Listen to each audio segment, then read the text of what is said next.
When we lived at La Perouse, we used to collect seashells from the beach for our aunties. They made little shoes and harbour bridges, anything that you could make from shells.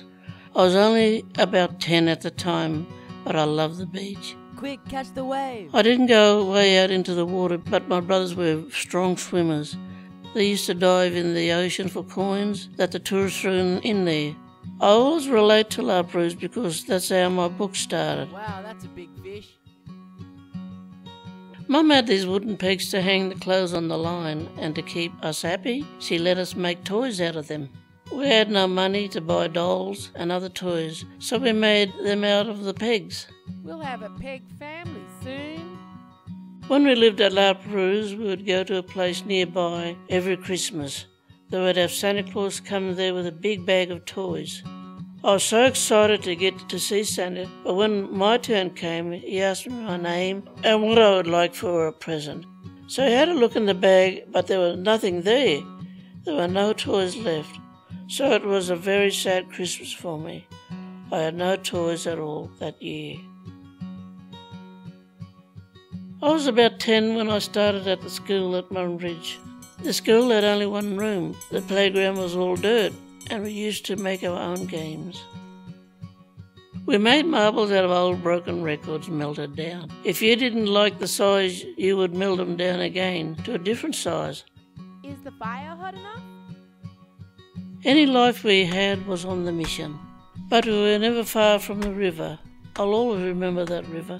Sometimes the kids would make these old canoes out of corrugated iron. Some floated, some ended up at the bottom of the river. We'd see roos hopping around the place and we'd get leeches on us too. That was just part of living in the bush. Sometimes I would go out and hold a bag while my brothers would climb up trees and cut witchetty grubs out of the tree trunks and branches. I could never bring myself to eat a witchetty grub, just could not do it.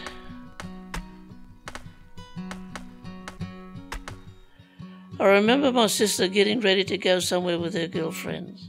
We got down to the river and it was flooded with logs and things floating down with a strong current. On the other side of the river was this old abandoned orchard. All the fruit was just falling off the trees. Don't swim straight across.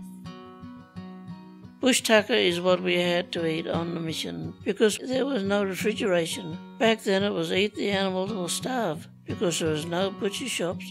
So anything that was caught, we had to eat on the day. We used to set rabbit traps to catch the possums too. One day my brother brought this little baby possum home, a tiny little thing. They asked me if I wanted it as a pet. I said yes. So they put a bit of a tree trunk in my room.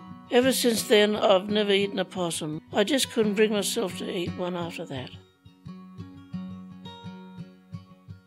We lived near the Lachlan River and we used to go and get yabbies and things like that. Mum used to love fishing in that river. She would sit there for hours. I caught a yabby, watch your toes. I started painting when I was nearly 50, but I always loved to draw as a child. What inspires me mainly in my painting is the way we lived as kids. At my son's funeral, there were so many people that they couldn't fit them all in the church.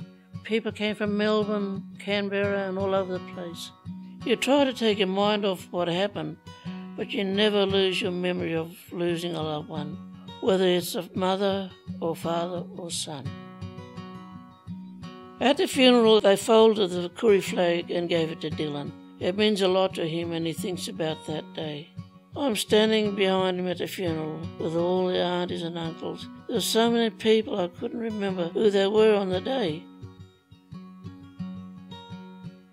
Dhiiyaan was 3 when he lost his mother and 7 when he lost his father.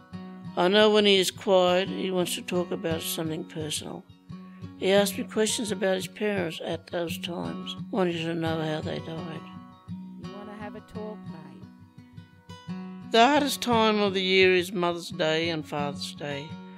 I remember the first Mother's Day after he lost his mum. He said, "Nan, would you be my mum?" I said, "No, I'm your Nan, but in a roundabout sort of way. I'm your mum too. I'm your daddy's mum, you know, but I will always be there for you to help you out." I'm always there for you. Dylan loves to cook when I ask him. We used to make dampers and he makes the dough for the Johnny cakes. He likes to fry and make scones and things like that. There's no need for him to eat the bush tucker like I had Who to. wants some It more? was for survival when we were kids. We had no choice. But today they got all the food they want. They get all the best food at school. They reckon they don't like it, but it's a buffet and they just help themselves to what they want to eat.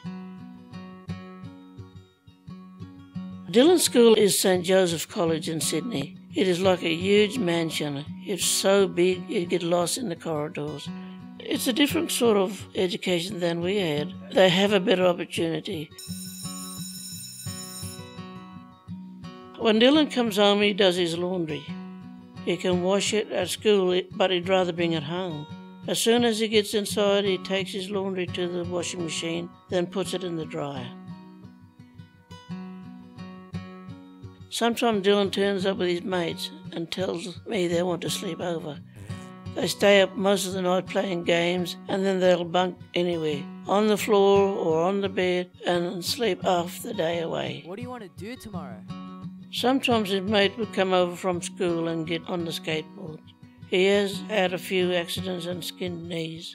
Look out!